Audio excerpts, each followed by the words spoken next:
เข้าสมัครเด้อนี่ปลาเป็นไงไก่อีกนี่ขาไก่อีกเอาขาไก่ก่อนโอ้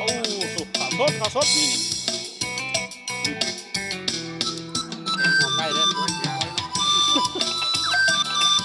ไก่ตัวละย่างหัวไก่เด้อย่างหัวไก่เด้อย่างหัวไก่เด้อแถมหัวไก่เด้อน่าจะเนื้อมาแม่เจียวเอาสมุนทำไร168 ล้าน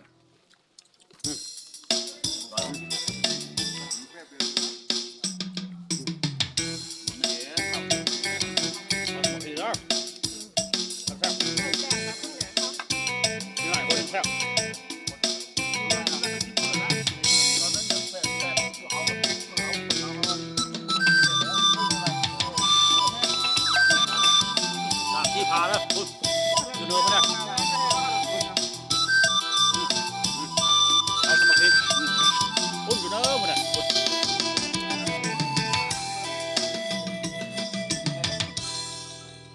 เข้าสมัครเด้อนี่ปลาพวกนี้ไงหัวไก่อีกนี่ขาไก่อีกเอาขาไก่ก่อนโอ้สุกขาสดนี่หัวไก่เด้อหัวไก่ตัวละย่างหัวไก่เด้อแถมหัวไก่เด้อน่าจะเนื้อมาแม่เจียวเอาสมุนไ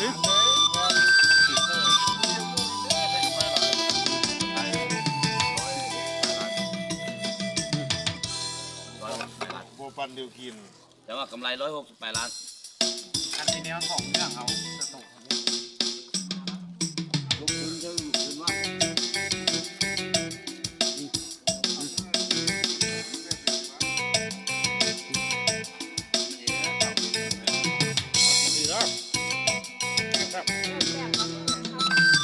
หลายคนครับ